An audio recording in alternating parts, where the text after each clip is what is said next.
2016 yılının Haziran ayında Muş-Diyarbakır yolu ulaşıma kapandı. Yaklaşık 3 yıldır bu yol trafiğe kapalı durumda ve kullanılamıyor. Halka yönelik yaptığımız ziyaretlerde halk mağduruz, bu yol neden açılmıyor, ne zaman açılacak diye soruyor. Yolu kullanamayan halkın mağduriyeti 2 katına çıktı.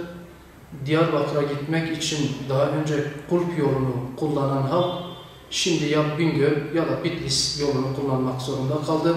Bu konunun gündeme alınmaması da başlı başına bir sorun halini aldı maalesef. PKK sorunundan dolayı 3 yıllık çözüm süreci diye bir süreç başlatıldı. Bu süreç daha sonra çözümsüzlük sürecine dönüştü maalesef. Bu memleketi harabeye çevirmek isteyenler bu 3 yılı kendilerine göre değerlendirmeye çalıştı. Çözüm süreci diye adlandırılan süreçten sonra bölgenin durumu ve bölge halkının yaşadığı maddi ve manevi sıkıntılar, çatışmalar, ölümler ve ekonomik sıkıntıların bedeli ise en ağır bir şekilde halka ödetildi. Özellikle 6-8 Ekim olaylarında yaşananlar ve tüm bölgeyi saran ateş bunun en bariz örneğidir.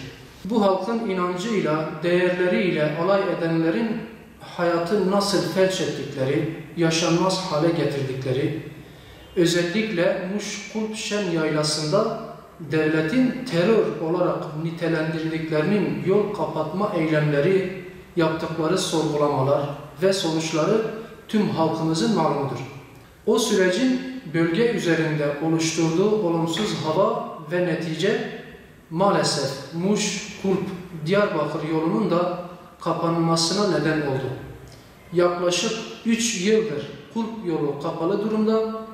Bu yolun kapanmasıyla alakalı olarak 8 Haziran 2016 yılında Muş Valiliği tarafından yapılan açıklama arşivlerde mevcuttur. Yolun halkın güvenliği için kapatıldığı ifade edildi. Eyvallah. Elbette ki yeryüzündeki hiçbir şey insan hayatıyla eşdeğer değildir. İnsan hayatından daha kıymetli de değildir. Fakat insanların hayatını korumak nasıl ki en öncelikli vazife ise onun en rahat bir şekilde hayatını devam ettirmesini sağlamak da en az o kadar elzemdir. Bunu sağlamak da öncelikle devletin görevidir. Devlet tarafından yapılan açıklamalarda da vurgulanan şey budur. Fakat yaşanan tüm süreçlerin, yasakların, ekonomik sıkıntıların, çatışmaların, ölümlerin, göçlerin faturası halka çıkıyorsa eğer, bunun adı çözüm değil, çözümsüzlük, refah değil, hayatı yaşanmaz hale getirmektir. Sorun ve mağduriyetleri gidermek değil, her geçen gün sorunları ve mağduriyetleri katlamaktır. Yaşanacak olan her sürecin faturasının halka kesilmesine zemin hazırlayan ve faturayı halka kestiren aklı bu işin neresine koyacağız? Onun hesabını da yapmak lazım elbette. Sonuç olarak Kulp yolunun bir an önce ulaşıma açılması gerektiği yönünde halkın ciddi bir talebi var.